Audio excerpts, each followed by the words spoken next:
Hello friends, welcome back to Dhanashree baby talks. ఇక్కడ ఏంటంటే bachelors అయినా ఫ్యామిలీ వాళ్ళైనా ఈజీగా చేసుకునే simple and easy quick recipe అండి ఆలు ఫ్రై.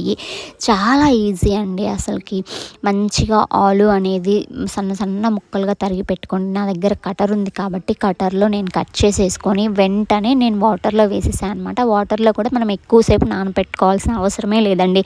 అలా కటర్లో కట్ చేసినట్టు వాటర్లో వేసేసి వెంటనే తాలింపు పెట్టేసుకోవటమే అనమాట. ఎందుకంటే బయట ఉంటే నల్లగా అయిపోతాయి కాబట్టి.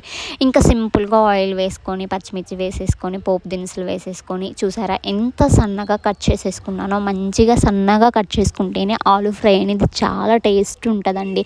అసలు చాలా క్విక్గా అయిపోతుంది, 5 మినిట్స్లో అయిపోతుంది. ఇంకా మంచిగా కరివేపాకు, అసలు వెయిట్లలో అయినా కరివేపాకు లేకపోతే ఎలా చెప్పండి. కరివేపాకు అనేది హెయిర్కి చాలా చాలా మంచిదన్నమాట.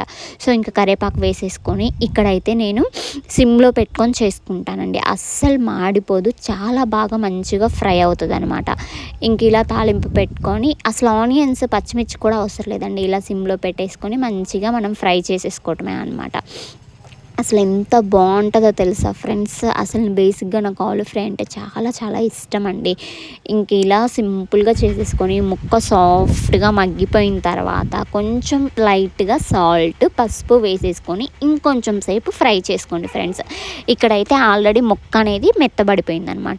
ఇంకా కొంచెం సాల్ట్ పసుపు వేసుకున్న తర్వాత ఫ్రై చేసేసుకున్నాం అనుకోండి, ఇంకా ఏమన్నా అక్కడక్కడ మెత్తబడని పీసెస్ ఉంటాయి కదా, అవి కూడా మంచిగా ఫ్రై అయిపోతాయి అన్నమాట. ఇంక ఇక్కడ ఉప్పు పసుపు కూడా వేసేసుకొని ఒక్క 5 మినిట్స్ ఫ్రై చేసేసుకున్నారంటే మంచిగా అయిపోతుంది అనమాట. నెక్స్ట్ వచ్చేసి ఒక కారం అండి, అది వెల్లుల్లి కారం అనమాట. ఎలాంటి ఫ్రైలో అయినా ఇలా వెల్లిపాయ కారం వేసుకున్నారంటే చాలా చాలా టేస్ట్గా ఉంటుందండి ఫ్రైలన్నీ. ఒక్కసారి వెల్లిపాయ కారం వేసి మీరు ఫ్రై ట్రై చేయండి, సూపర్గా ఉంటుంది. వెల్లిపాయ కారం అంటే కారపొడి, ఉప్పు, వెల్లిపాయలు వేసేసి దంచుకోవటమే అండి. వెల్లిపాయలు సరిపడా వేసుకోవాలి. ఇంకొకసారి వీడియోలో చూపిస్తాలేండి వెల్లిపాయ కారము. ఇంకా వెల్లిపాయ కారం వేసుకున్న తర్వాత ఇంకొక 5 మినిట్స్ సిమ్లో పెట్టుకొని ఫ్రై చేసేసుకోవటమే అంతే ఫ్రెండ్స్. చూసారా ఎంత చక్కగా ఉందో. మీరు కూడా ఒకసారి ట్రై చేసేయండి ఫ్రెండ్స్. అది ఫ్రెండ్స్ ఈరోజు వీడియో అయితే.